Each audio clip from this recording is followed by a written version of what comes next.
Meshack Road. More people have heard about him in action than seen him. Came in for just a brief moment last week. The number 3 ranked dual threat quarterback in 2018 started his career at Auburn, left the Auburn program. Oh, there's Joey Gatewood from Auburn. Goddamn, Auburn. Look, you see what you could have had? Hell, you probably could have beat Georgia last week. You had Joey Gatewood. Maybe. But y'all got Doodoo Nix, Bo Nix out there, so I don't know. Let's see if y'all can beat them cockroaches today or South Carolina. They on a comeback. They don't got interception Terry, aka wannabe touchdown Terry in the game, so I don't know if they switched him out of what he was throughout the whole game. So good at and only good at, but now the last couple of weeks, this entire offense is at his disposal, and he's been getting more reps in practice as well. They're splitting the reps a little more evenly. I mean, they believe Joey Gatewood could provide this team a lot of value, but also, granted, that's if Terry Wilson isn't playing up to his standard as well. And today, shit, they can use both of them. They just gotta apply it to their strengths instead of their weaknesses. Just because you can run around don't mean that. A lot of quarterbacks can run. You gotta have a good arm. You gotta have accuracy too. You gotta have outsides. By Tennessee, and an extra shove by Austin Dotson. Those don't come across that line. Interesting personalities on this Kentucky offensive line. We talked with Darian Kennard this week. Offside, contact by number 50, defense. 5-yard penalty, still second down. Kennard is a Knoxville native, the right tackle for him. And this big blue wall has done a tremendous job for Kentucky in this game. They were sensational against Ole Miss a couple of weeks ago.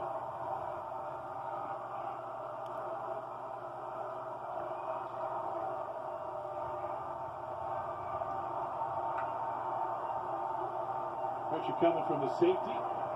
Gatewood's going to keep it. And can't quite make the edge, only 1 yard. So running away from Darian Kennard, who grew up in North Knoxville, essentially. Said he was with some family growing up. His Aunt Jenny had a picture of herself with Dolly Parton, and he said, wait a second, who is this? How did you get that? Turns out he's related to Dolly.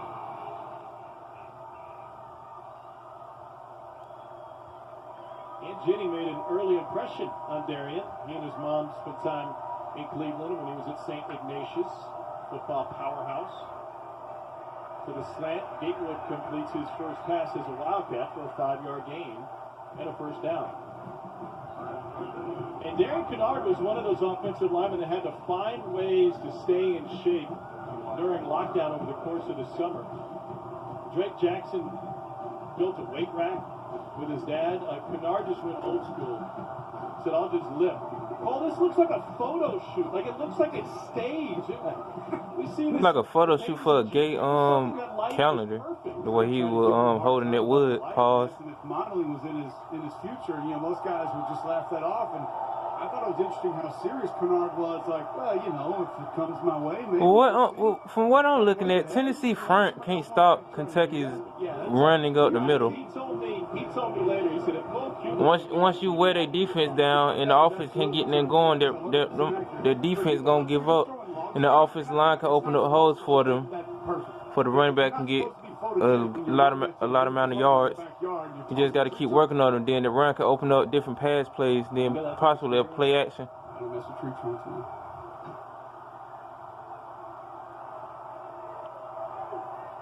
Just milking that clock down.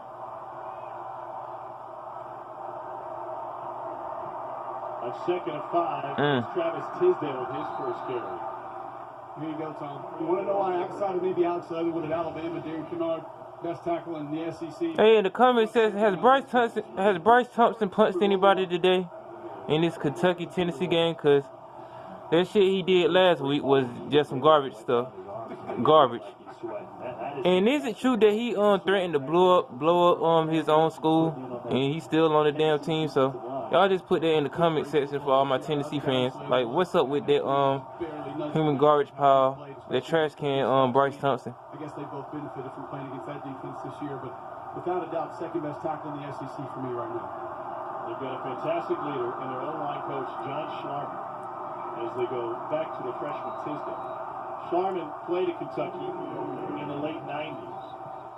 And he's rebuilt this offensive line. You know, from 93 to 13, Kentucky didn't have a single offensive lineman drafted.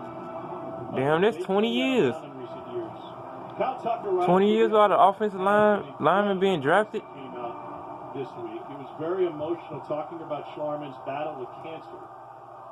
He's 45 years old. The battle has cost him 60 pounds. He's continued to work day in and day out. Drake Jackson said, how can we complain about bumps and bruises when the chemotherapy is leaving off and with so many blisters on his feet he can barely stand up. Gatewood scrambles for a first down. He got the game ball 2 years ago when Kentucky won in Gainesville, the first win against Florida since 1986. That win came 40 days after his cancer diagnosis. It came against Shit, the way Florida defense looking, Kentucky might beat them this year. With a cumulative score of 235 to 42 in Kentucky's losses.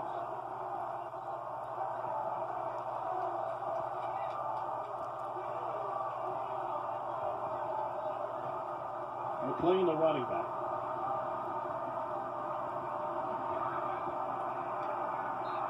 There's a great story in that Tucker piece, Cole. I know you'll appreciate this. When Schlarman was playing offensive line for Kentucky, their line calls involved a curse word. So you would yell out a curse word in your teammate's name if you are handing off an assignment to them. And Schlarman had made our friend at LSU, Booger, he'd made him mad. And he was right above him. And so Schlarman called out the curse word, passed him on to his teammate, and got away with being swamped by him.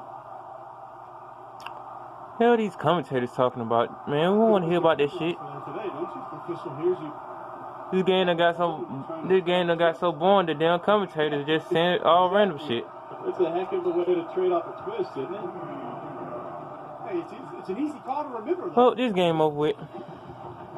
Another loss for these Tennessee Voltards. I think this goes back to think about a guy like a John Toth playing center for this Kentucky offense. Hey, in the comment section, do y'all think Tennessee will be bowl eligible this year if they got Guantanamo Bay as their quarterback? There was a change made at offensive coordinator, and he tried to bring in somebody who runs sort of a little bit more of a spread offense with some air raid principles. Didn't work out, and then now you've been able to turn yourself into one of the more powerful rushing attacks in college football. Tisdale, Gatewood will pull it back.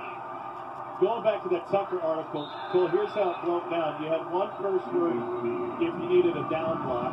Slide protection called for another curse. A full block, well, that was a different one.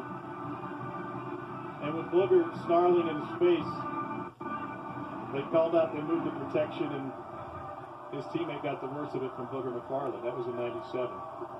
Here's the thing about Boog, whether that was your call or not, he made a lot. Who parent named their kid Booger? Like, I hope he ain't. I think he black. What black parent named their kid Booger? Like, that's some crazy shit. Like, you actually named your son after Booger, like something in your nose. Like, that's fucking crazy. All right, how did the Tennessee fans react to this one? I think there's a lot of disappointment.